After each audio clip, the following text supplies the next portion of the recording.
आप लोगों ने डीपीपी 2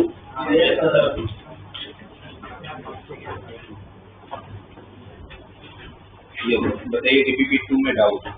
हमारा लास्ट क्लास में डिस्कशन क्या हो रहा था नंबर कोऑर्डिनेट ज्योमेट्री नंबर तो उसको पहले होगा, तो पहले पर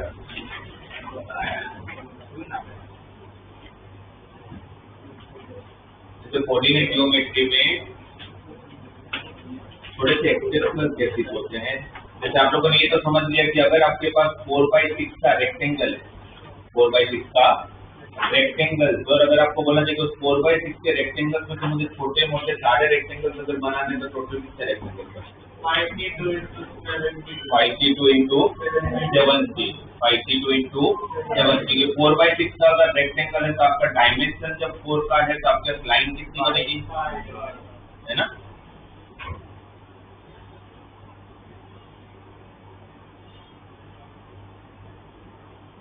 अगर ये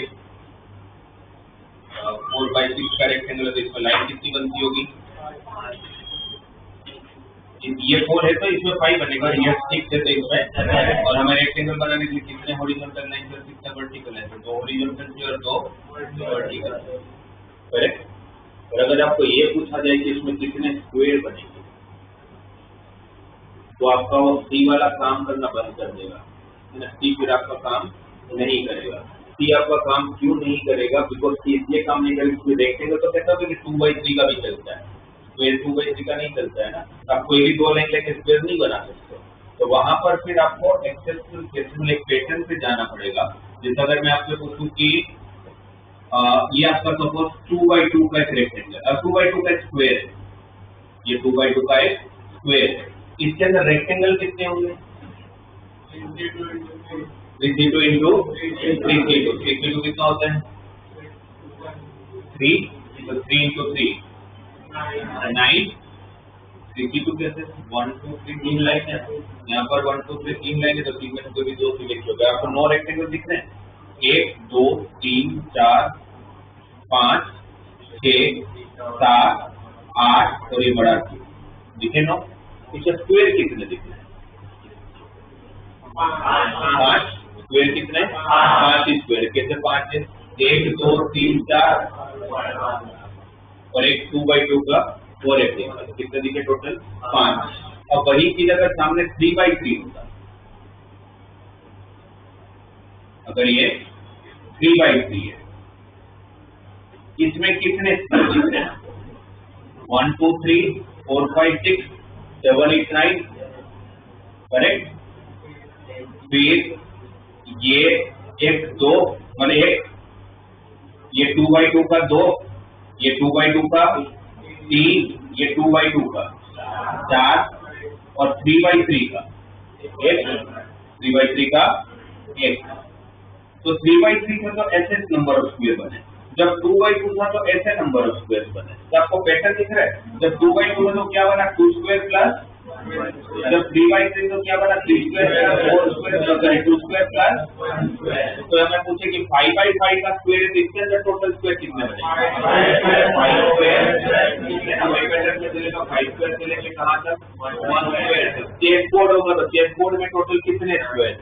8 square plus 7 square plus 6 square से लेके 1 स्क्वायर। सही है, राइट।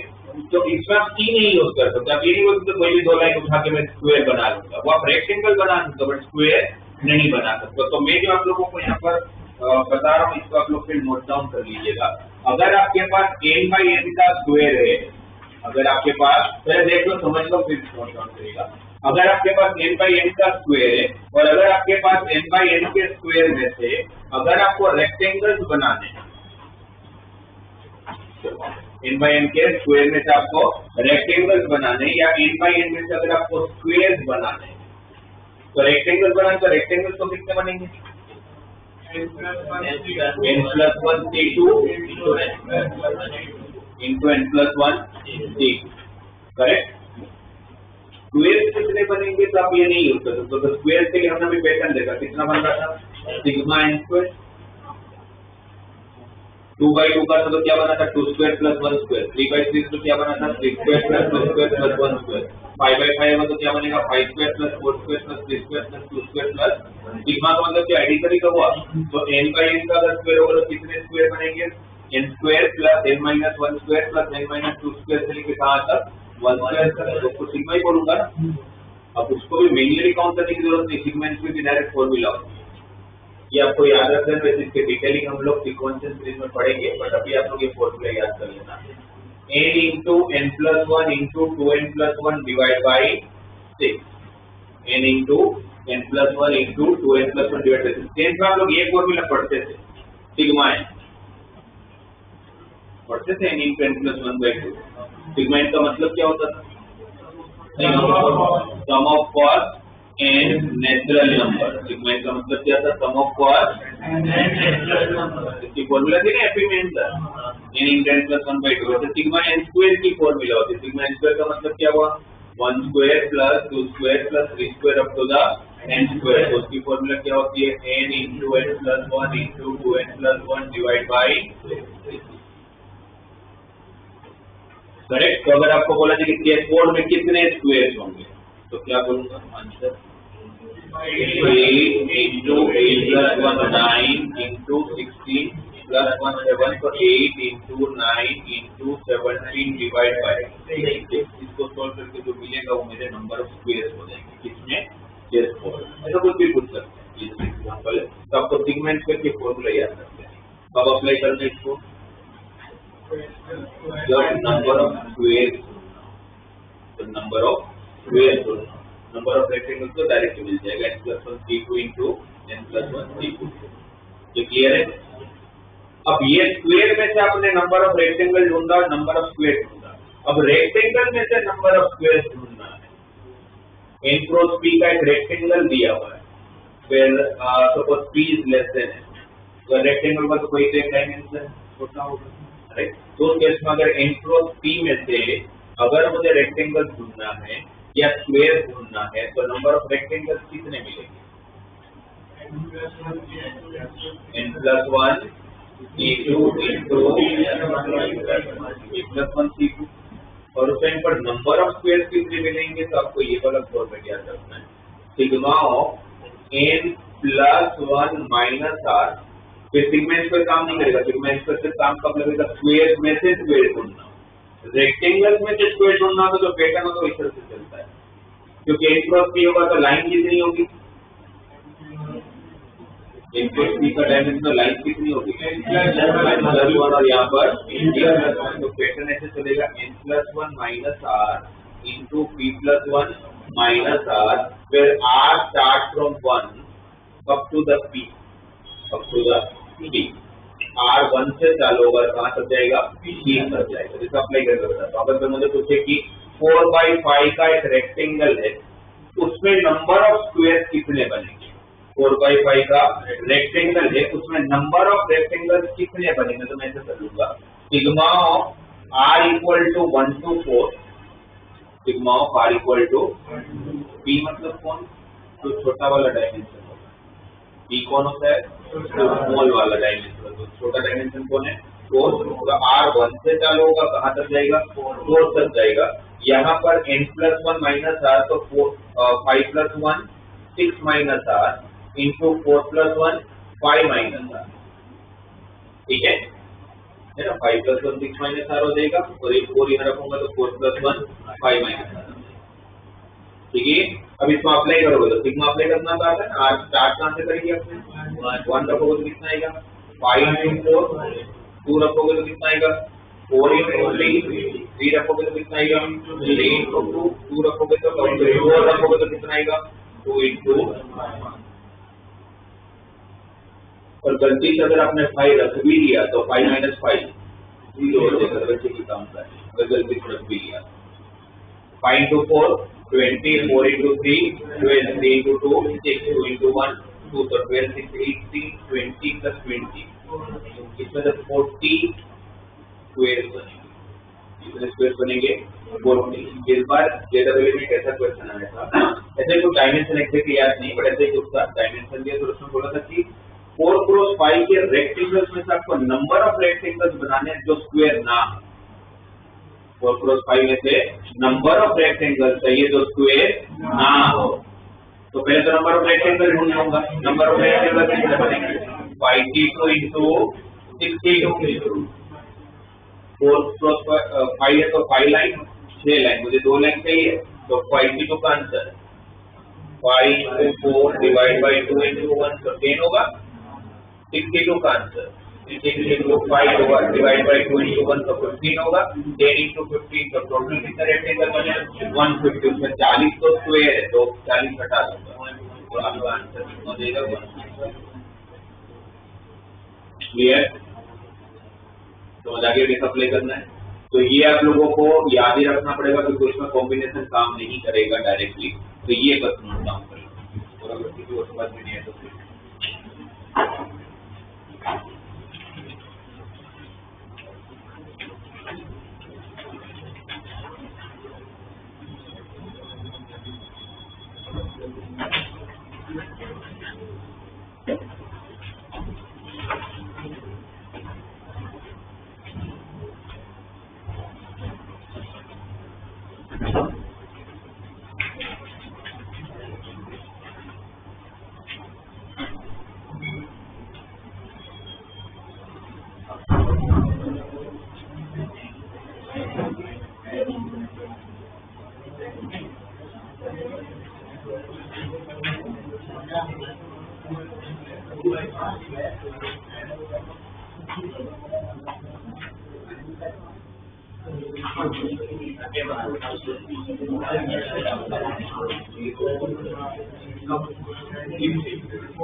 सबने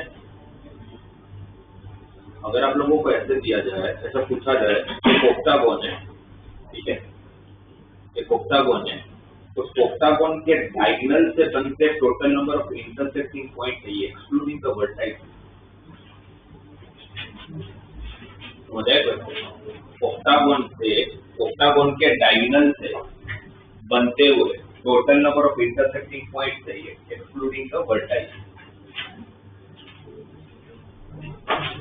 क्या होगा?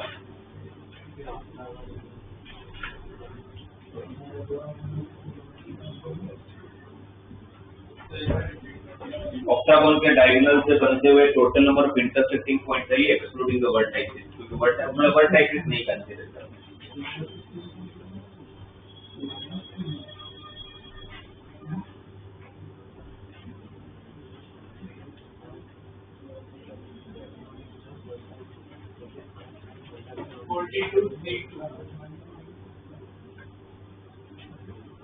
इसका आंसर 100 के नीचे 42 से का आंसर 1000 मतलब 1000 में तो नहीं मतलब 100 के ऊपर ही। आपको मिनिमम रिक्वायरमेंट पे काम करना है। कोऑर्डिनेट ज्योमेट्री का क्वेश्चन करने के लिए बस मुझे ये पता होना मुझे क्या चाहिए मिनिमम।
क्वेश्चन भी समझ आया आपको क्या पूछा?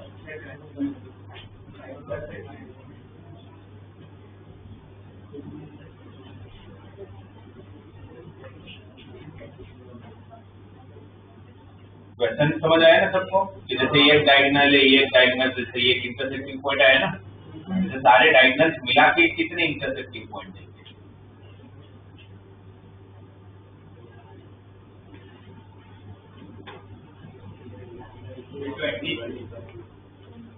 फिर मैं ही बता देता हूँ। अभी भी आपको कोऑर्डिनेट ज्योमेट्री समझ नहीं आया प्रॉपर्ली, आपको सिर्फ एक चीज पे फोकस करना है, मुझे क्या चाहिए। आपको क्या लगता है ये इंटरसेक्टिंग पॉइंट के लिए आपको क्या चाहिए? दो डायगोनल चाहिए, दो लाइन चाहिए, क्या चाहिए? दो डायगोनल चाहिए। और दो डायगोनल के लिए क्या चाहिए? चाहिए। आपके पास क्या है रिसोर्सेस? आपके पास ये 8 पॉइंट है, जो भी करने से 8 पॉइंट के साथ ही करना है। कोई बाहर से तो आपके पास हेल्प करना है नहीं, जो भी है वो ये 8 पॉइंट है मेरे पास, राइट। उस 8 पॉइंट में से मुझे क्या चाहिए वो पता करना है। तो इस एक इंटरसेक्टिंग पॉइंट के लिए मुझे दो डायगोनल चाहिए, और दो डायगोनल के लिए मुझे कौन से 4?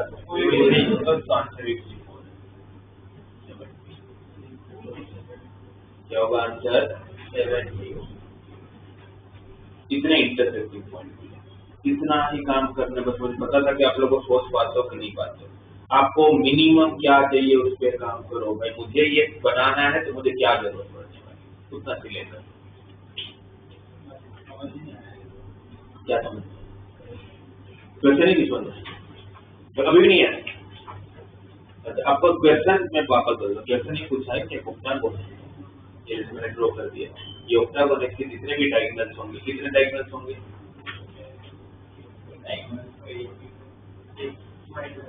आप घर जाकर कुछ भी रिवाइज नहीं करते लगता है। कितने डायगोनल्स होंगे ऑक्टागोन में? 82 माइनस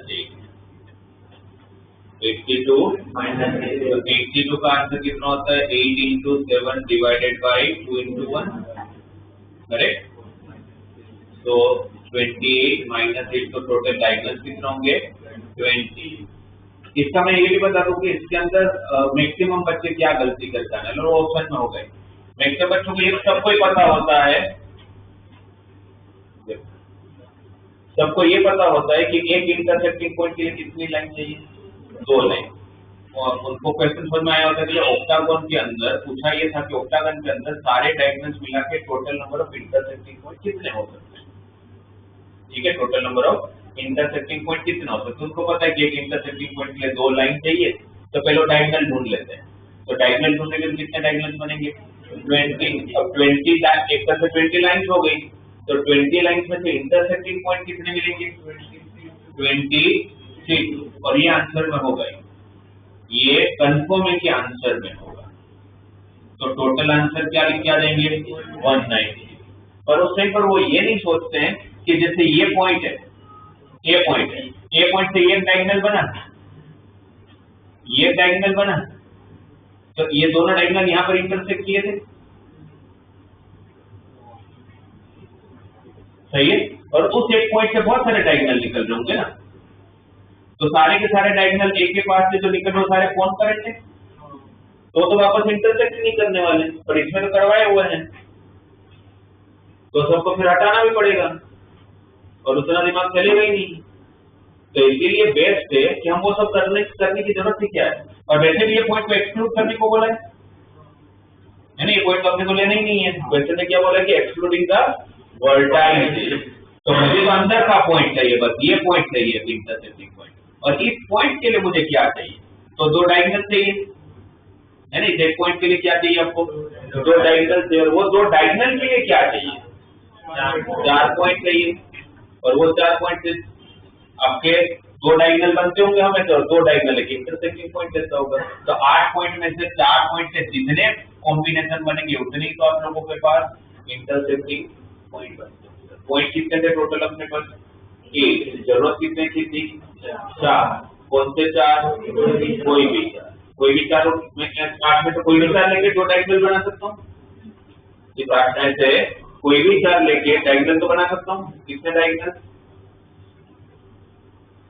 नहीं वो तो समझ आ गया 84, बट आपको ये 84 का मतलब समझ आ रहा है क्या कर रहा हूँ मैं, 8 में से 4 पॉइंट का कॉम्बिनेशन बना रहा हूँ, तो किसी के मन में डाउट आ सकता है कि सर जो 4 पॉइंट ले रहा हूँ क्या वो 4 पॉइंट हमें तो दो डायगोनल बनते होंगे,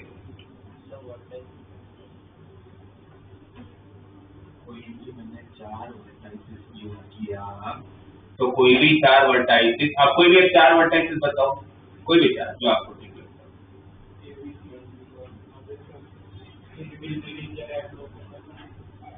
सपोज मैंने A C F H select किया, ये 4 का एक कॉम्बिनेशन बना होगा, क्या A C F H से दो डायगोनल बनते होंगे, बनते होंगे ना भाई। A और C को आप लोगों को A और F को ज्वाइन किया और C और H को ज्वाइन किया, तो दो डायगोनल तो बनेंगे ना, और वो दो डायगोनल एक इंटरसेक्टिंग पॉइंट देंगे अपने को, तो एक इंटरसेक्टिंग पॉइंट के लिए मुझे क्या चाहिए, मुझे बस इतना ध्यान, पूरे कोऑर्डिनेट ज्योमेट्री कोई भी क्वेश्चन अगर आपको कोऑर्डिनेट ज्योमेट्री का क्वेश्चन सही करना है तो आप सिर्फ बेसिक चीज सोचेंगे कि मुझे वो जो पूछा गया है मुझे उसके लिए मुझे किसकी जरूरत है, राइट, इसके लिए मुझे किसकी जरूरत है,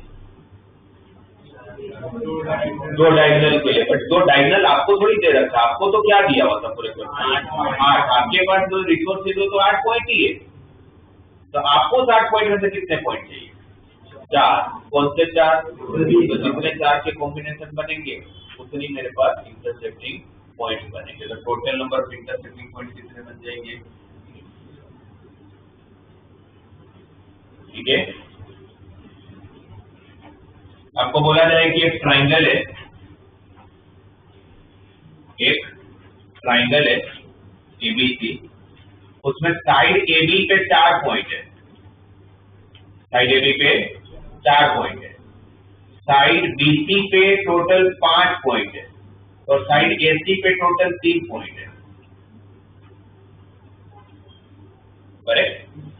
आपको इन सारे पॉइंट को यूज करके क्वाड्रिलेटरल्स बनाना है, तो कितने क्वाड्रिलेटरल्स बनेंगे,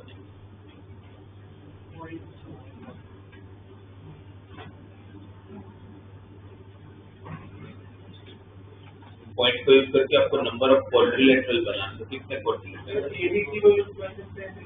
ABC को नहीं करना है, बाकी जो उसके बीच में जो पॉइंट है उसको लेके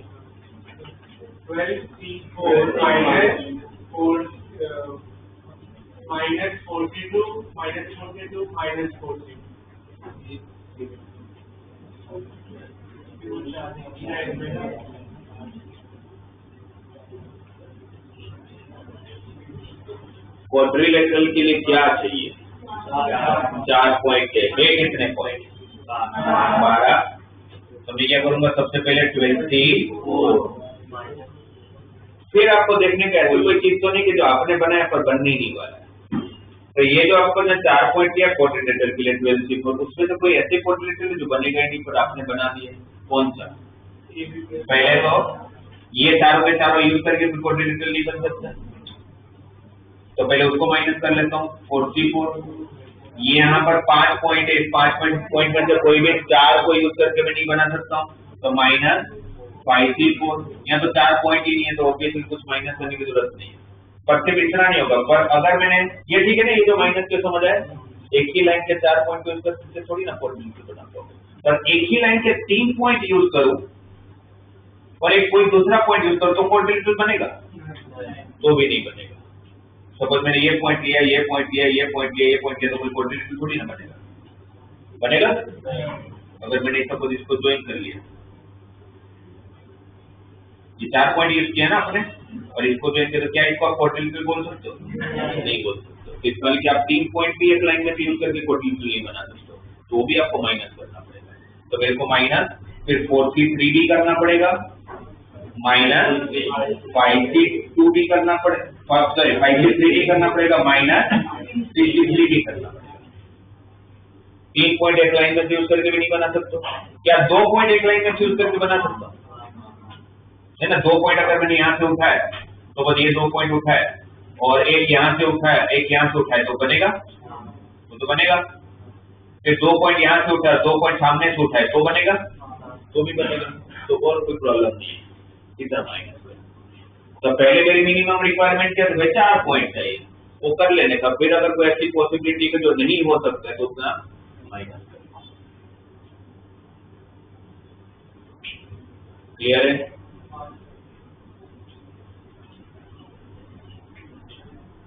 तो कोऑर्डिनेट ज्योमेट्री बाकी तो सब सी से काम हो जाएगा, पर ये दोनों चीजें सी से काम नहीं होगा, तो ये आपको बस याद करना पड़ेगा एक और भी तरीका। हेक्सागन वाले क्वेश्चन में, ऑक्टागन वाले ऑक्टागन वाले क्वेश्चन में अगर हम वर्टेक्स को इंक्लूड करना होता तो फिर कैसे? वर्टेक्स को इंक्लूड करना होता तो फिर आप क्या करते, जितने टोटल होते उसके दूसरे जितने कौन करंट बनते, एक पॉइंट होता, एक पॉइंट आप कितने डायगोनल बनाया होता? एक ही पॉइंट। एक पॉइंट कौन बताएगा मुझे? एक पॉइंट एक ऑक्टागन है, उसमें एक पॉइंट से मैं कितने डायगोनल बना सकता हूँ?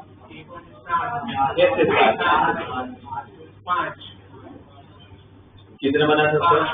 एक पॉइंट जहां पर होगा उसके आजू बाजू में जो पॉइंट होगा बी और इस तरफ समझ ई है तो उसके तो डायगोनल नहीं बनेगा ना, तो साइड बनेगा। तो 3 पॉइंट को हटा दो तो बाकी बचे कितने? 5। तो ए से 5 बना पाओगे, तो 5 पॉइंट कौन करंट हुए?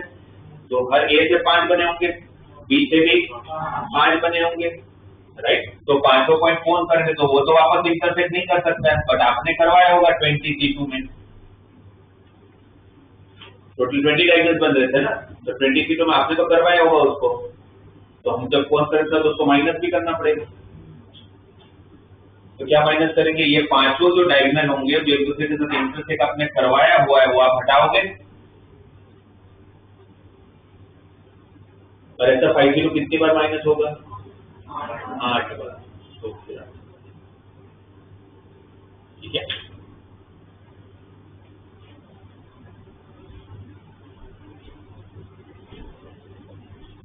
उसके बाद का कंसेप्ट ये हुआ आपने पीएनसी को कैसे कोऑर्डिनेट ज्योमेट्री यूज करके, उसके ऊपर मैंने थोड़ा क्वेश्चन डिस्कस किया आपसे। अब एक है सर्कुलर अरेंजमेंट।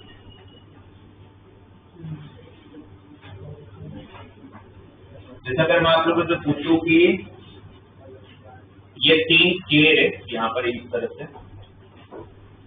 ये 3 चेयर है और इसमें मुझे एबीसी को बिठाना है। एक 3 चेयर तो रो में पड़े हुए हैं और मुझे उस 3 चेयर पे कितने लोगों को बिठाना है? 3 लोगों को। तो मैं कितने अलग अलग वे से बिठा सकता हूँ? कितने अलग अलग वे से बिठा सकता हूँ? 3B3 कितना होता है? 3 फैक्टोरियल का आंसर 6 वे 6 वे से बिठा सकता हूँ। कौन से 6 वे? पहले ए, फिर बी बैठा, फिर सी बैठा, फिर ए बैठा, सी बैठा, बी बैठा, B A C, B C A, C A B और सी ए। 6 वे से बिठा सकता हूँ, दिख रहे हैं? अब ऐसा ही क्वेश्चन है, बट एक सपोज एक सर्कुलर टेबल है, एक सर्कुलर टेबल है और 3 चेयर पड़े हुए, एक चेयर यहाँ है, एक चेयर यहाँ है, एक चेयर यहाँ है, और सेम क्वेश्चन 3 लोगों को बिठाना है, तो कितने कैसे बिठा पाऊंगा? 3 चेयर पे 3 लोगों को बिठाना है। हो गए 6 में, बताओ मुझे कौन कौन से 6? यहाँ ए को बिठाया, यहाँ बी को बिठाया, यहाँ पर सी को बिठाया, ये एक वे हुआ। और मैं अगर यहाँ से अगर देखता हूँ तो मुझे ये कौन सा वे दिख रहा है? ए, बी और सी। मैं अगर यहाँ से देखता हूँ तो क्या दिखता है मुझे? बी और ए बी सी दिखा, मेरे एक अरेंजमेंट हुआ था। वही अरेंजमेंट में मुझे बी सी ए भी दिख रहा है, वही अरेंजमेंट में मुझे सी ए भी दिख रहा है, जबकि अरेंज तो मैंने एक ही बार किया था, बट तो 3 अरेंजमेंट सेटिस्फाई हो गए। सही है। अब सिर्फ मैं बी और सी को इंटरचेंज कर दे रहा हूँ, यहाँ पर मैं सी को बिठा देता हूँ और यहाँ पर मैं बी को बिठा देता हूँ, तो कौन कौन सा अरेंजमेंट आ जाएगी? ए सी बी CBA और आप किससे किससे सेटिस्फाई हो? बट अब नरेश से कितनी बची है? वो इसलिए सर्कुलर अरेंजमेंट में वैसा नहीं होगा क्योंकि जब आप रो में बिठाते हो ना तो आपके पास स्टार्टिंग पॉइंट भी होता है और एंड पॉइंट भी होता है। यहाँ पर कोई स्टार्टिंग पॉइंट ही नहीं होता है। आप जहाँ चाहो वहां से चालू कर सकते हो। किसी की इच्छा यहाँ से करे तो यहाँ से चालू करेगा, किसी की इच्छा यहाँ से करेगा तो यहाँ से चालू करेगा, किसी की इच्छा यहाँ से होगा तो यहाँ से चालू करेगा। तो इनडायरेक्टली क्या होता है, किसी को अपने को जानबूझ के फिक्स करना पड़ेगा, किसी एक को मतलब फिक्स करना पड़ेगा, किसी एक को आपको स्टार्टिंग पॉइंट बना देना पड़ेगा। तो इनडायरेक्टली हम किसी एक को फिक्स करते हैं। अगर 3 में से एक को फिक्स कर दिया तो सिर्फ अरेंज किसको को करता है? 2 को, और 2 को अरेंज करूंगा तो आंसर क्या होगा? 2 फैक्टोरियल। तो आंसर क्या होगा? 2 फैक्टोरियल। देखिए तो समझ आया सबको कि 2 ही अरेंजमेंट मिलेगा आपको। नहीं पर आपको ऑब्वियस है कि आप चलोगे देखिए तरफ ऐसा थोड़ी बात कि आप में जादू है कोई, आप एंटी क्लॉक पर दोनों एक साथ चल सकते हो। चलोगे तो आप एंटी क्लॉक चालू होते तो पूरा एंटी क्लॉक पर चलोगे ना। वो तो ऑब्वियस है कि अरेंजमेंट आपका जो आपका मूवमेंट होगा उसका बदल नहीं सकते बीच में। ये समझ आया सबको? मैं सिर्फ 2 बार अरेंज करो, मेरी 6 के 6 पॉसिबिलिटी सेटिस्फाई। उसका सिंपल बस एक ही रीजन है कि इसका कोई स्टार्टिंग और एंड पॉइंट नहीं होता, चाहो वहां से चालू कर सकते। इसीलिए हम इनडायरेक्टली क्या करेंगे, किसी एक को फिक्स कर देंगे। किसी एक को जब फिक्स कर देंगे तो बचेंगे कितने? 2, और 2 को अरेंज करोगे तो क्या होगा? 2 फैक्टोरियल का आंसर 2 हो जाएगा। राइट? यही अगर 5 लोग होते तो आंसर क्या होता है? 8 पर्सन होते तो सर्कुलर अरेंजमेंट का कंसेप्ट इतना ही है, n - 1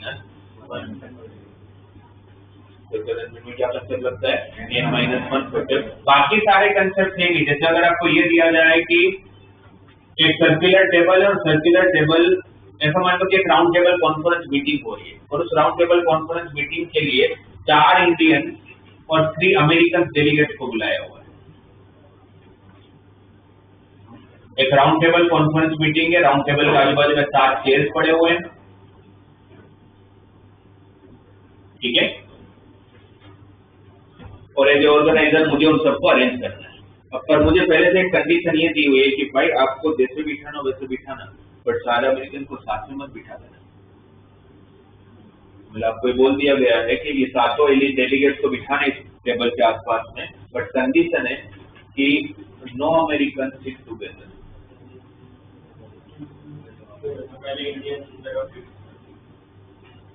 अमेरिकन को साथ में नहीं बैठने चाहिए, कोई भी अमेरिकन 2 अमेरिकन साथ में नहीं होने, नो 2 अमेरिकन सीट टुगेदर।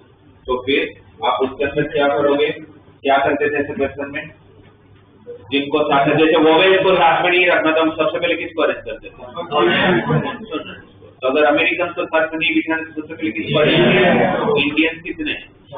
4 बढ़ना है तो सर्कुलर, तो उसका 4 इंडियंस को बिठाने के लिए टोटल अरेंजमेंट कितनी?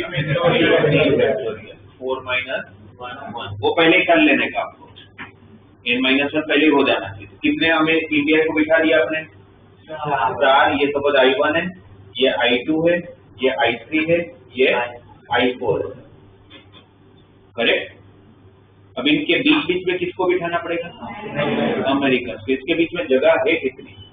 1, 2, 3, 4। 4 इंडियन है तो जगह भी कितनी होगी? 4।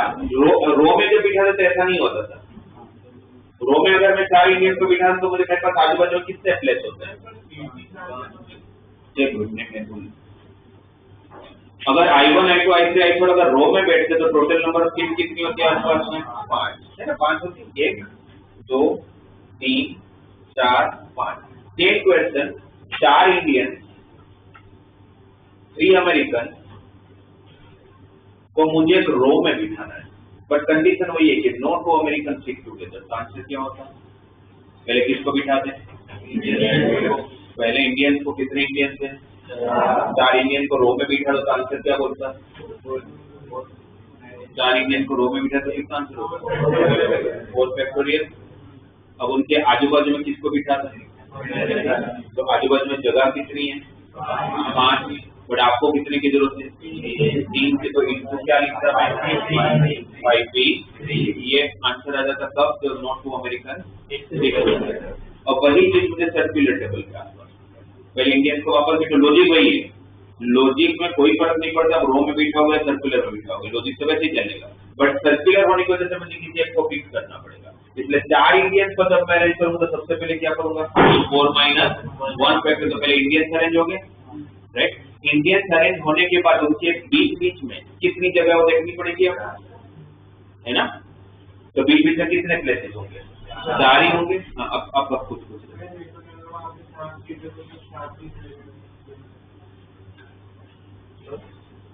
हाँ, शेयर 7 ही होंगे, पर जगह कभी भी 4 है ना, उसमें जो कहीं 4 में से 3 जगह पर शेयर कर दूंगा। जगह कितनी हुई आजू बाजू में, 4, पर जरूरत कितने की है, 3 की। कौन से 3, कोई भी 3, तो इंटू और 3। फिर वापस -1 मत कर देना, ऑलरेडी फिक्स कर चुके हो आप एक बार, 2 बार फिक्स नहीं होगा फिर, ठीक है।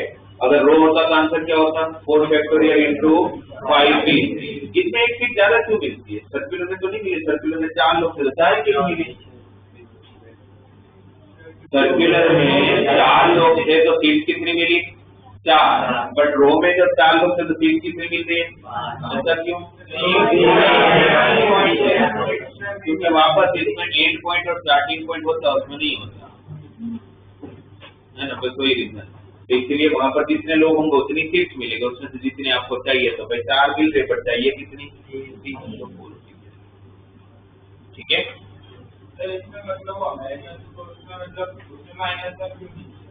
ऑलरेडी कर तो चुको फिक्स, और कितनी बार एक ही चीज को फिक्स करते रहोगे, मतलब जिसमें फिक्स करना था इसमें माइनस, बस इतना, एक बार पहली बार -1 फैक्टर लगा लेना, बस वो फिक्स हो गया, फिर आगे वापस फिक्स करने की जरूरत नहीं है।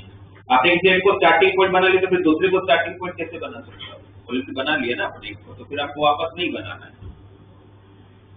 अब मुझे बताना, आप लोग ये समझ आ गया सबको, मुझे बताओ यही 4 अमेरिकन और 4 इंडियंस और 3 अमेरिकन को मुझे इस तरह से अरेंज करना है कि सारे इंडियन साथ में बैठने चाहिए, तो मेरा आंसर क्या होगा, सारे इंडियन साथ में बैठने चाहिए, तो आंसर क्या होगा,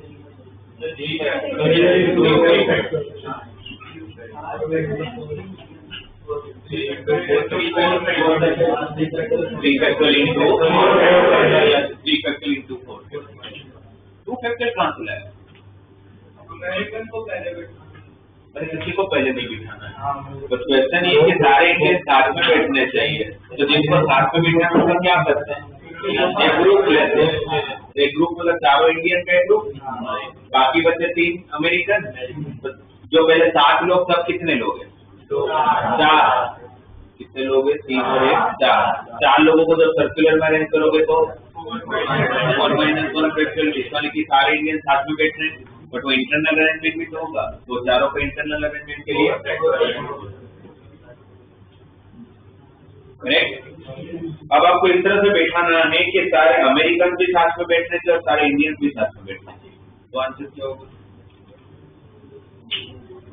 सारे अमेरिकन भी साथ में बैठ रहे, सारे इंडियन भी साथ में बैठ रहे, क्या होगा, 4 फैक्टोरियल इंटू 3 फैक्टोरियल होगा। इसलिए जब 2 आए, 2 ग्रुप हुए, तो फिर सर्कुलर है तो 2 - 1 फैक्टोरियल नहीं करूंगा, 1 - 1 फैक्टोरियल, ठीक है ना। ग्रुप कितने बनेंगे, 2, एक अमेरिकन का और एक इंडियन का, और सर्कुलर है तो n - 1 फैक्टोरियल भूलना ही नहीं है, तो 2 - 1 फैक्टोरियल हो तो बनी होगा, बाकी इंटरनल अरेंजमेंट के लिए इंटू 4 फैक्टोरियल इंटू। अरे इसमें ऐसे क्वेश्चन आएंगे सर्कुलर में जहां पर क्लॉकवाइज एंटी क्लॉकवाइज का फर्क नहीं पड़ता होगा, जैसे कि अगर आपको दिया जाए कि नेकलेस बनाना है, ठीक है, नेकलेस बनाने के लिए आपको दिया है कि जरा 10 प्रीशियस स्टोन्स और उसमें से महंगे महंगे पत्थर होते हैं, 10 महंगे महंगे पत्थर हैं, स्टोन से और उसमें से आप लोगों को नेकलेस बनाना है, तब कितने अलग अलग तरीकों से नेकलेस बना पाओगे? 10 प्रीशियस स्टोन्स को लेके मुझे नेकलेस बनाना है, तो मैं कितने अलग अलग वे से नेकलेस बना पाऊंगा? तो पहले तो नेकलेस एक सर्कुलर होता है, नेकलेस एक सर्कुलर होता है, तो पहले तो आंसर 10 - 1 का फैक्टोरियल हो जाएगा, बट ये फाइनल आंसर नहीं होगा। वो फाइनल आंसर इसलिए नहीं होगा क्योंकि नेकलेस हो गया, गार्लैंड हो गया, जो फूलों की माला होती है, उसको तो आप ऐसे देखोगे या घुमा के देखोगे सेम ही दिखता है। इसका मतलब क्या हुआ कि नेकलेस गार्लैंड एक ऐसी पॉसिबिलिटी कि उसका क्लॉकवाइज देखोगे या एंटी क्लॉकवाइज देखोगे, उसको तो कोई फर्क पड़ता ही नहीं है। तो जिसमें एंटी क्लॉकवाइज और क्लॉकवाइज से फर्क ही नहीं पड़ता, तो फिर वहां पर आपके एंटी क्लॉकवाइज के अरेंजमेंट और क्लॉकवाइज अरेंजमेंट एक जैसे होंगे। जैसे सिमिलरिटी आती है तो हम क्या करते थे?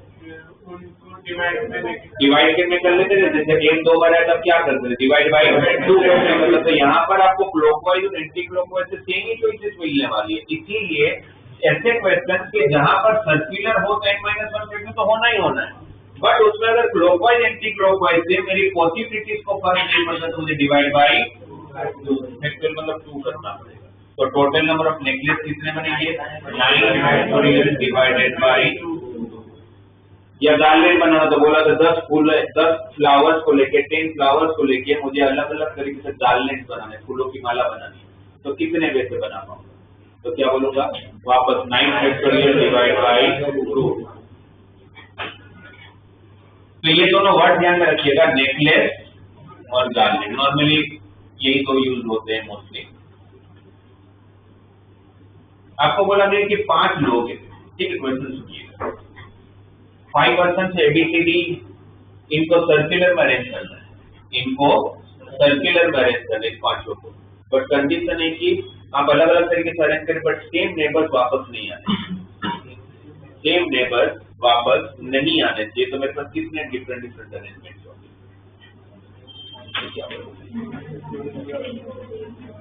सेम नेबर्स को अंदर समझ आ गया? ए के आजू बाजू में पहले अगर बी और सी बैठे तो वापस ऐसा अरेंजमेंट नहीं ले सकते जिसमें बी और सी बाजू बाजू।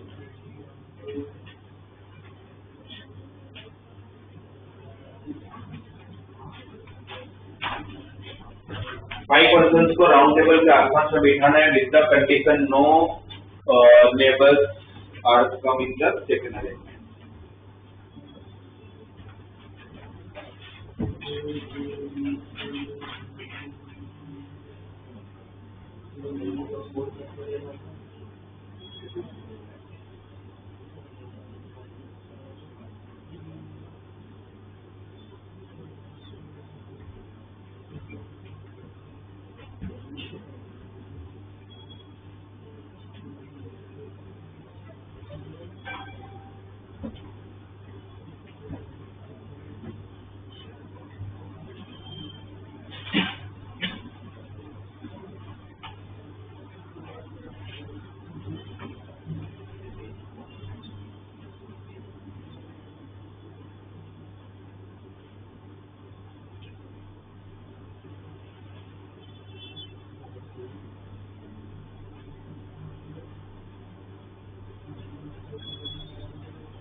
क्या होगा?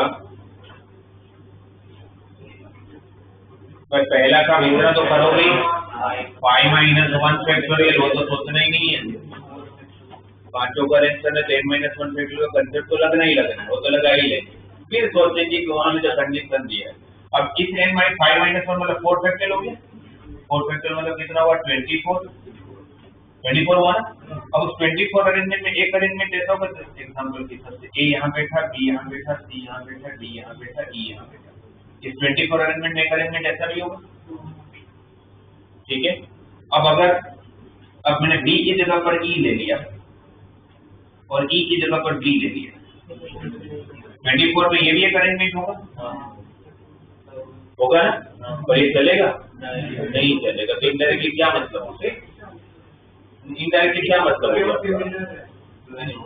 इनडायरेक्टली क्या मतलब हो गया कि आपके लिए क्लॉकवाइज अरेंजमेंट और आपके लिए एंटी क्लॉकवाइज अरेंजमेंट एक जैसे ही हो गए,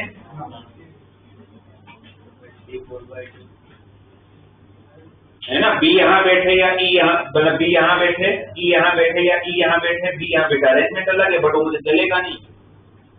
एक दिन मेरे लिए एंटी क्लॉकवाइज और क्लॉकवाइज एक जैसे ही हो गया, और जब वो दोनों एक जैसे हो जाए तो तुम्हें क्या करना पड़ता है, डिवाइड बाई 2, यहाँ पर फिर डिवाइड बाई 2 करना पड़ेगा।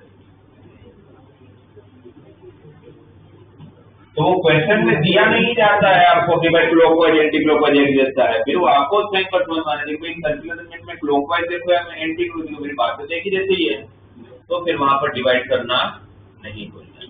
बाकी कंसेप्ट कोई पूछे पूरे सर्कुलर अरेंजमेंट में क्या है तो n-1, बाकी अंदर अंदर फिर कोई कंडीशन दे सकते हैं। क्लियर?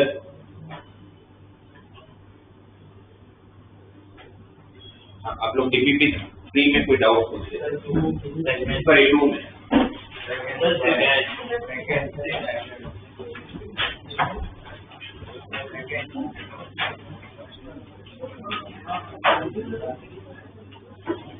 कौन सा सेकेंड?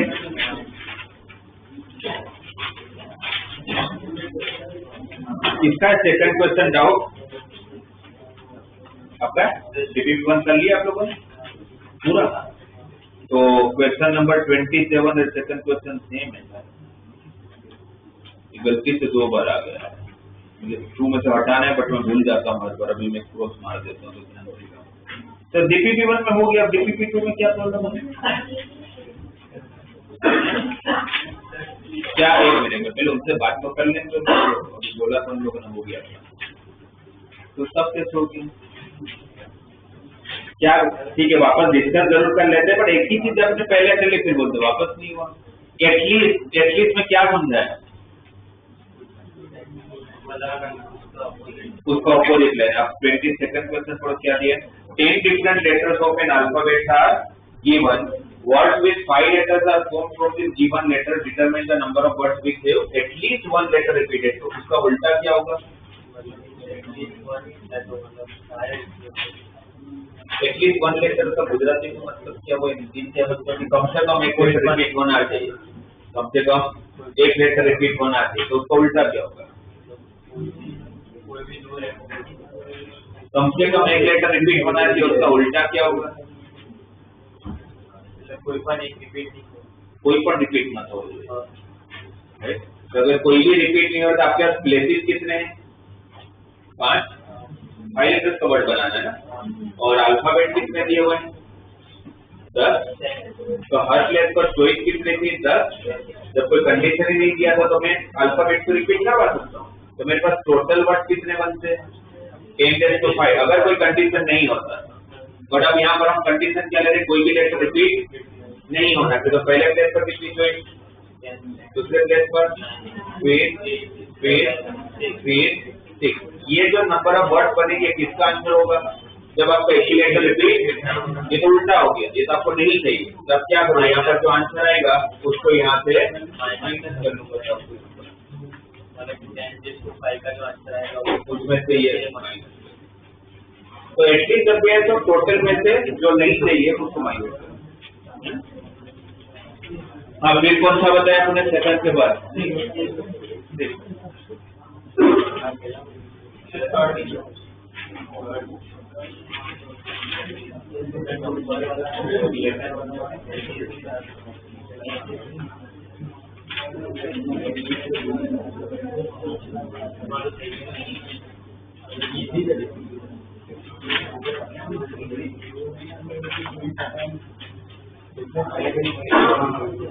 देखो ना 6 वाले का अच्छा क्वेश्चन है, तो हमें लगता है जो फर्स्ट टाइम देखोगे तो ना समझ में आए आप लोग को, मैं आपको समझाता हूँ।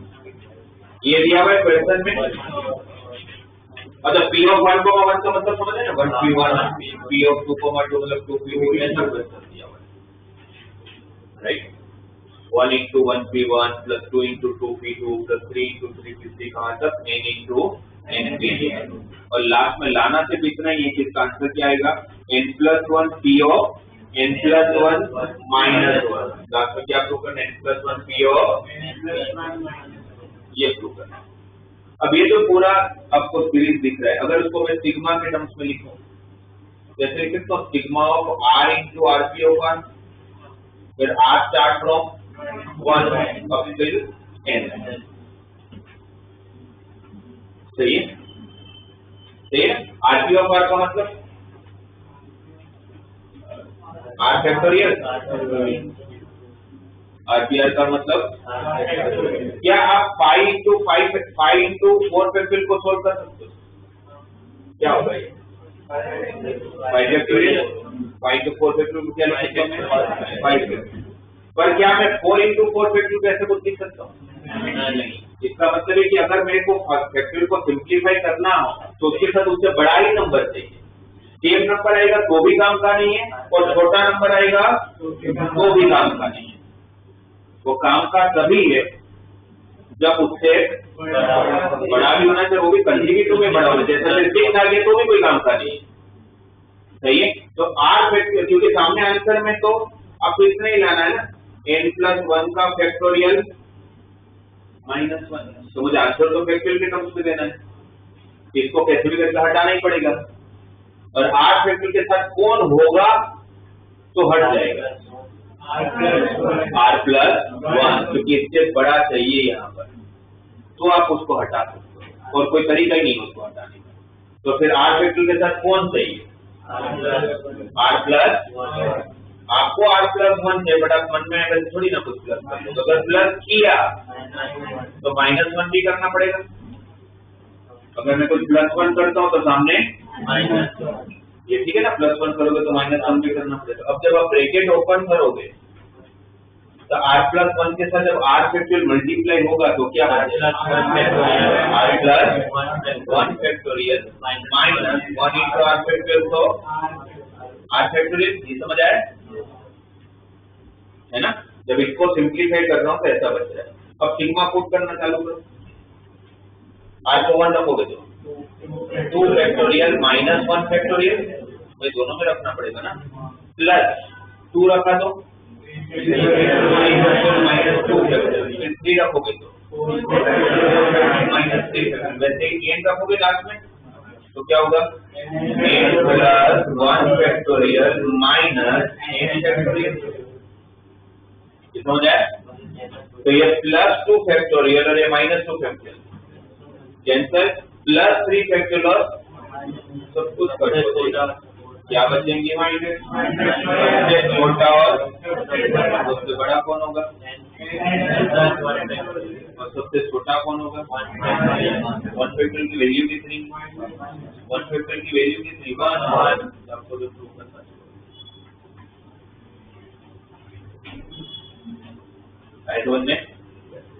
तो आपको फैक्टोरियल को कभी हटाना तो उसके साथ उससे इमीडिएटली बड़ा नंबर चाहिए, तो फैक्टोरियल में आप लिख पाओगे। नेक्स्ट 40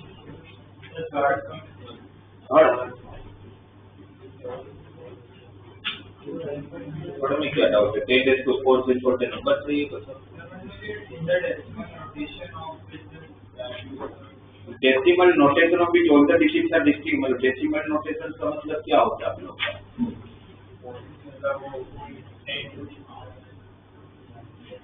मतलब आप ऐसा मतलब डेसिमल नोटेशन का मतलब होता है कि आपके कोई भी नंबर को जब आप लिखते हो तो डेसिमल नोटेशन में लिखा जाता है, बस उसमें आप लोगों को डिजिट कैसे दे, जैसे आप 12 है तो इसको डेसिमल प्लेस पे तो लिख ही सकते हो ना, 12.0 लिख लो।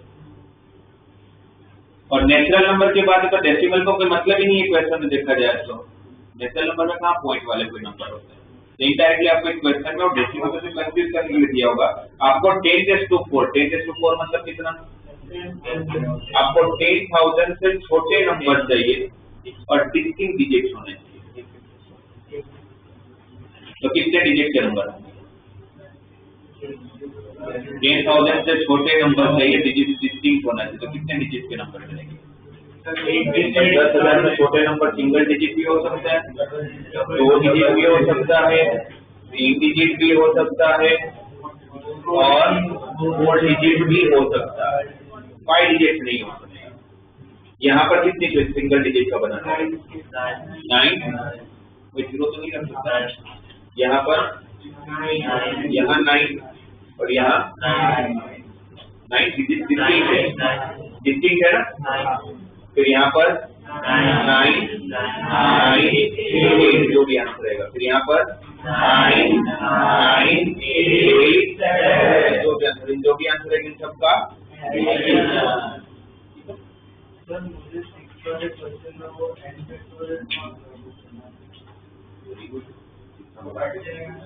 ये 4 फैक्टर कहाँ गया? नेक्स्ट वाला ब्रैकेट क्या होगा? तो उसके साथ कट होगा। इसके पहले वाला जो है वो उसमें से एक फैक्टर आया होगा ना, उसके साथ कट किया होगा। वो लिखा नहीं है ना, सारे लिख नहीं सकते उसमें। जैसे ये 4 फैक्टर इसके बाद वाले से कट होगा, 10 फैक्टर उसके पहले वाले से कट होगा। नेक्स्ट 10। ओके, देखो कितने पेपर थे अपन देखते हैं। 9 एग्जामिनेशन पेपर है। अब 9 पेपर आप दे दो तो 9 पेपर में से एक सबसे बेस्ट पेपर है और एक सबसे वर्स्ट पेपर है। उनको आपको साथ में नहीं रखना। ये वैसी बात हो गई। 7 बॉयज है, 2 गर्ल्स है, 9 को बिठाना है, बट दोनों गर्ल्स साथ में नहीं बैठनी। तब किसको पहले बिठाओगे? बॉयज को। तो 7 बॉयज को बिठाओगे तो क्या बोलोगे? 7 फैक्टोरियल। उसके आजू बाजू में कितने प्लेस होंगे? इसको बोलने तो हाँ, कैसे? तो आजू बाजू में कितने होंगे? एक प्लेस ज्यादा होगा। तो फिर आपको कितने चाहिए?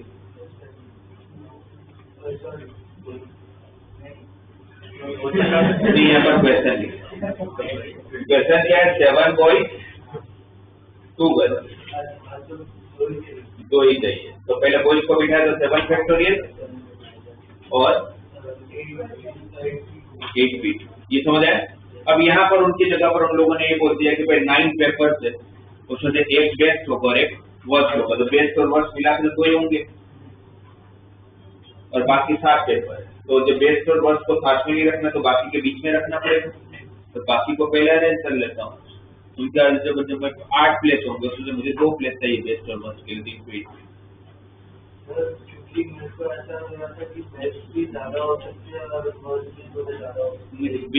बेस्ट एक ही होगा, बेस्ट तो सबसे बड़ा होगा।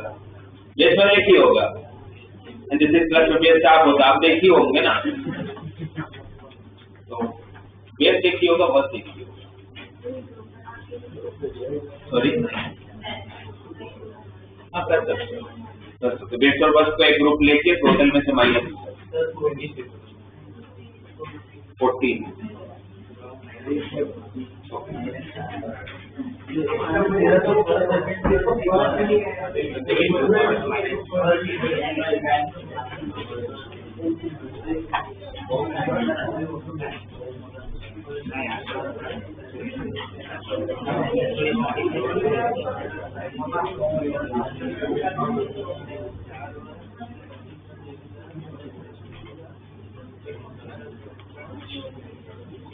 देखिए ना 14 में 14 क्वेश्चन मुझे लग रहा है कि आप लोग को समझने इसलिए नहीं बना। क्वेश्चन इतना कॉम्प्लिकेटेड नहीं है।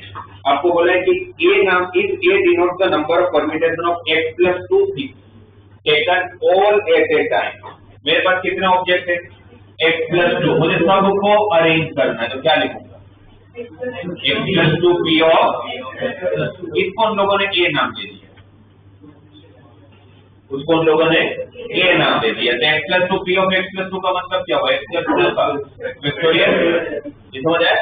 अब दूसरे लाइन पे जाते। दूसरे लाइन पे क्या दिया हुआ है? B the number of permutation of x thing taken 11 at a time. तो b किसके बराबर है? xp of 11। सबको अरेंज नहीं करना, x में से कितनों को अरेंज करना?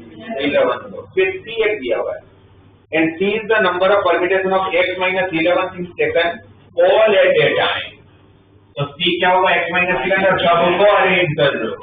तो C कौन? ये सबको समझ आया? A B और C क्या दिया? एक क्लियर है। अब उन्होंने एक रिलेशन दे दिया उसके बीच। A किसकी इक्वल है? 182। A कौन था? x plus 2 का फैक्टोरियल। 182 तो 182 ही है। xp11 को मैं लिख सकता हूँ। p की फॉर्मूला अगर लगाऊंगा तो n factorial divided by n minus r factorial. What is formula of NP of R? A factorial divided by, correct? So C का आंसर x minus 11 का फैक्टोरियल, तो x minus 11 का फैक्टोरियल और x minus 11 का factorial cancel, कितना बचा? और आपको क्या बताया था? फैक्टोरियल को कैंसिल करवाना है आपको। बड़ा कौन x प्लस टू या x प्लस टू को मैं x तक पहुंचा सकता हूँ, x plus two x plus 1, दोनों तरफ x फैक्टोरियल कैंसिल। ये दोनों कैसे नंबर है? तो सामने भी दो कंजुगेट होंगे ही होंगे, तो 182 को दो कंजुगेट में कन्वर्ट करना हो तो 14 into 30, बड़ा कौन? 14, सामने बड़ा नंबर कौन है? x का आंसर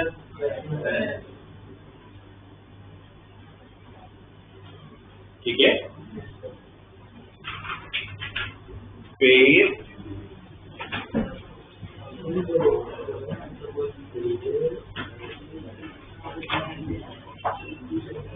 अभी हो गए सारे?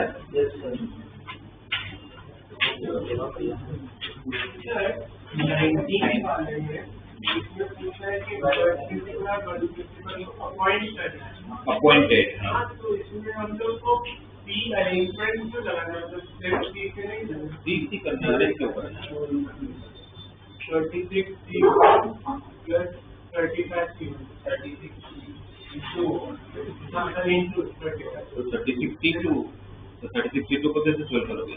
36 into 35 divided by 2 into 1। Sir 20 वाला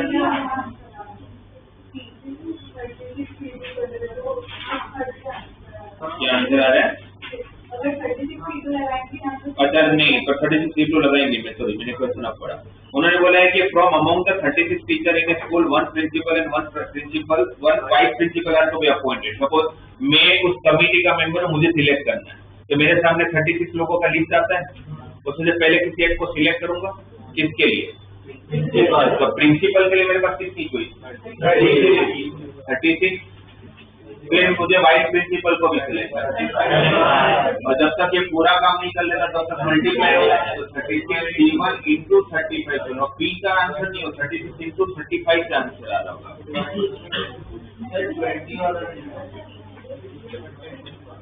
कौन सा 20 वाला?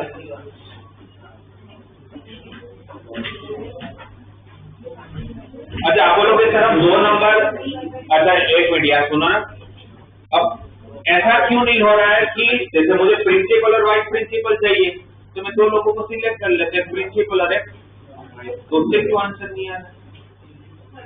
क्योंकि हम P2 से तो आई P तो गलती है ना, क्योंकि आधारित नहीं है,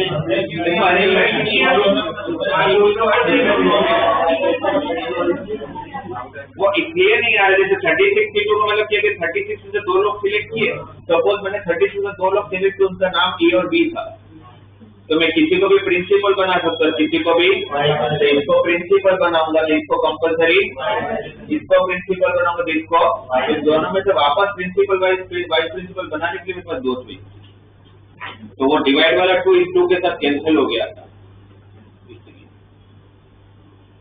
ठीक है, पी तो है ही नहीं इसमें, क्योंकि अरेंजमेंट की बात ही नहीं है। ऐसा थोड़ी हुआ कि आंसर लाने के लिए फिर हम कहीं पर पी या सी यूज कर लेंगे, तो पहले आप लॉजिक से ही काम करेंगे ना अपना। 20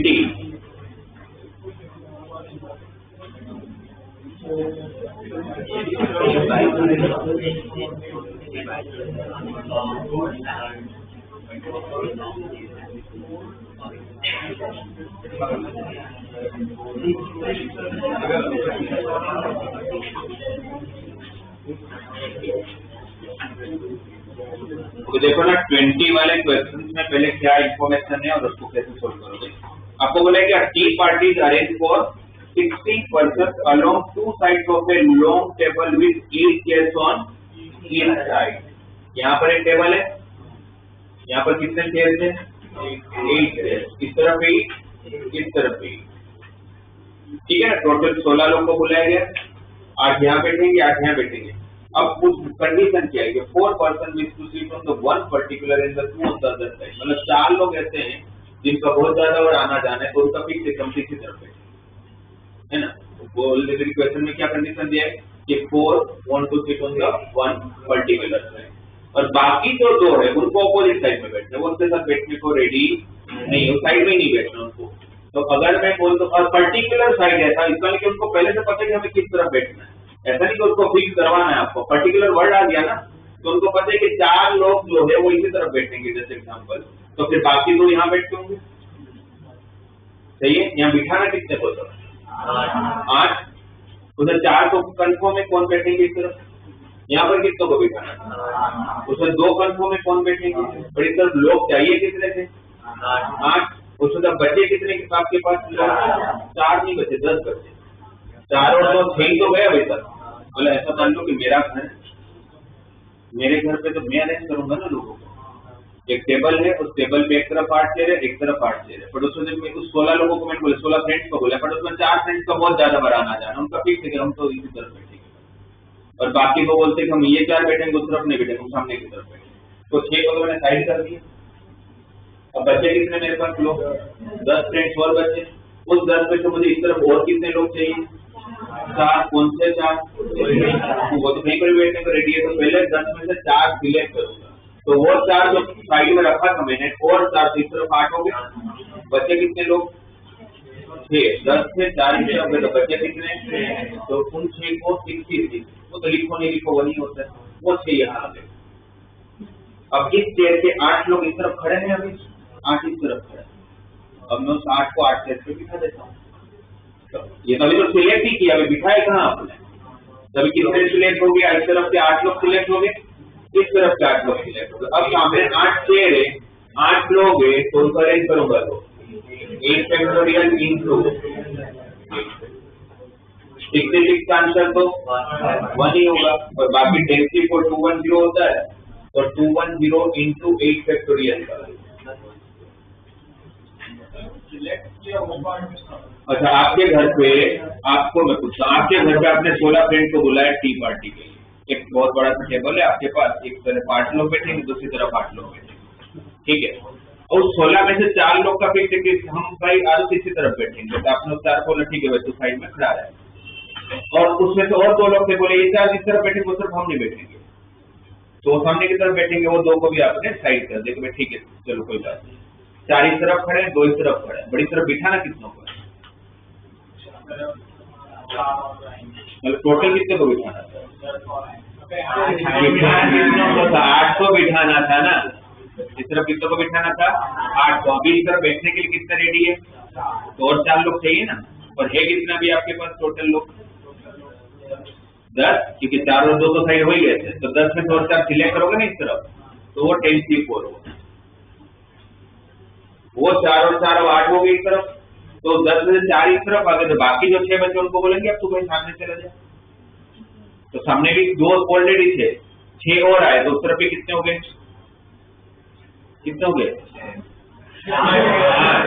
8 इस तरफ हो गए, 8 इस तरफ हो गए, अब लोग पता चल गया कौन सा 8 को यहाँ बिठाना, अब 8 चेयर 8 लोग है, 8 चेयर को 8 को बिठा होगा, देख सकते, तो सामने भी एक स्टेप करते जाओगे, आपको करना होगा तब कैसे करते, वो सोचोगे तब चांसेस आ जाएंगे, फिर और कोई नहीं जाए।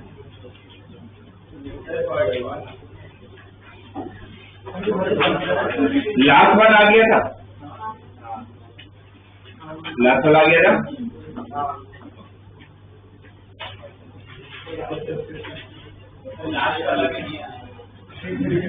और भी कोई नहीं है तो देख ले, फर्स्ट वन लास्ट नहीं है,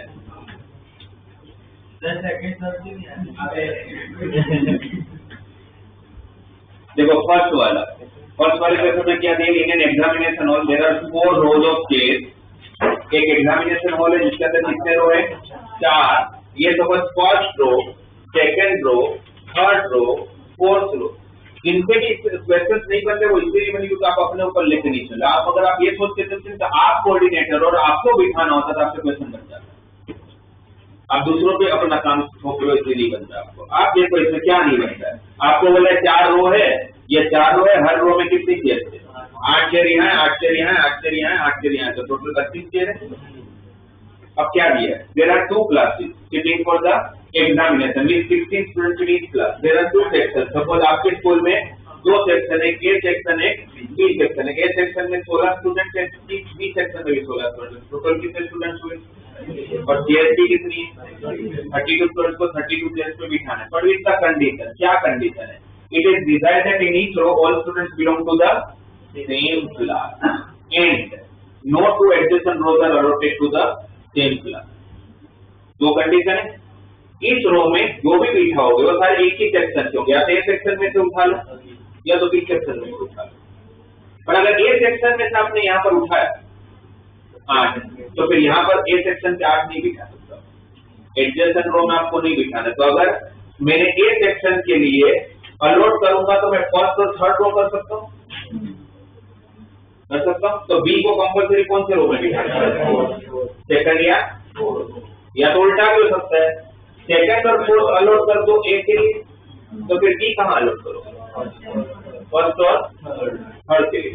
फर्स्ट और थर्ड में टोटल चेयर्स कितनी? 16 और स्टूडेंट भी कितने? 16. तो यहाँ पर अरेंज करेंगे 16 चेयर्स से 16 स्टूडेंट्स को अरेंज करना है. 16 बैठे हुए. यहाँ पर भी टोटल 16 चेयर है. सेकंड फोर्थ को लेके और B के सारे को बिठा रहा हूँ. ये पहली पॉसिबिलिटी का आंसर है और सेकंड पॉसिबिलिटी में भी सेम आंसर होगा. तो डबल कर दो. तो ये आंसर होगा 2 × 16. अब कुछ के ऊपर लेके चलो, सारे क्वेश्चन बनेंगे. तो कोई क्वेश्चन नहीं होगा जो नहीं बनेगा. अब लास्ट वाला क्वेश्चन ये आप करते. आपको बोला गया है कि लास्ट वाले क्वेश्चन में जिनसे नहीं बना है, how many ways can we put 12 different balls into 3 boxes. मेरे सामने 3 बॉक्स पड़े हुए हैं A, B, C और मेरे हाथ में 12 बॉल है. और बोला गया कि first box contain exactly 3 balls. आप हमारे हाथ में कितने बॉल है? 12. सामने बॉक्स कितने हैं? First box, second box, third box. Condition तो कितना है कि first box contain exactly 3 balls. ना 3 से कम ना 3 से ज्यादा. तो सबसे पहला काम क्या करूंगा? 12 में से 3 बॉल सिलेक्ट करूंगा. उसको कहाँ डाल दूंगा? एक फर्स्ट बॉक्स में. और फर्स्ट बॉक्स को साइड कर दूंगा क्योंकि अब उसमें कोई बल जाएगी नहीं. अब मेरे सामने सिर्फ कितने बॉक्स है? 2. और मेरे हाथ में बॉल कितने? अब उन बॉल को कोई टेंशन ही नहीं है, कैसे भी जा सकते हैं. तो उस 9 में से पहला बॉल जो मैं उठाऊंगा रखने के लिए, तो मेरे सामने चॉइस कितनी दिखेगी? 2. या तो सेकंड बॉक्स या तो थर्ड बॉक्स. या तो फर्स्ट बॉक्स तो गया, सेकंड बॉक्स या तो थर्ड बॉक्स. तो पहले बॉल के लिए 2 चॉइस होगी, दूसरे बॉल के लिए 2, तीसरे बॉल के लिए 2. ऐसे कितने बॉल है? तो 2 कितनी टाइम मल्टीप्लाई? तो 2 रेज़ टू 23 जो पहले किया था आपने. तो 23 × 2 रेज़ टू. आया समझ में? TPP 3 करने जो नहीं करना उसमें वो क्वेश्चन मैं आपको बता दूं. तो 21 नहीं करोगे. इनफैक्ट 21 के बाद वाले नहीं करोगे. 21, 22, 23, 24 ये चारों नहीं करोगे. 20 तक कर लेना. 20 तक हो जाएंगे सारे क्वेश्चन. समझ में आ जाएगा तो 20 तक सारे हो जाएंगे. TPP 3 के 1 to 20, क्योंकि उसके बाद जो लॉजिक है, जो कंसेप्ट है, वो मुझे आपको पढ़ाना बाकी है. ठीक है. अच्छा, कल जब आप लोगों को परम्यूटेशन कॉम्बिनेशन का सब्जेक्ट टू टेस्ट होगा, कल है जो पूछना पड़ता है आपको कब है, वो भी उसको पूछ लो जिसको खुद नहीं पता होता कब टेस्ट होते हैं.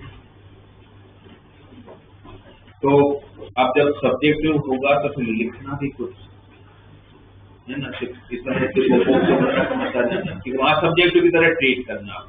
मतलब मेनली लॉजिक के मार्क्स होंगे, बट ऐसा नहीं कि कुछ जैसे पूरे पेपर में पूरा क्वेश्चन हो जाएगा. तो थोड़ा ढंग से लिखना. सब कुछ आएगा जो पढ़ाया.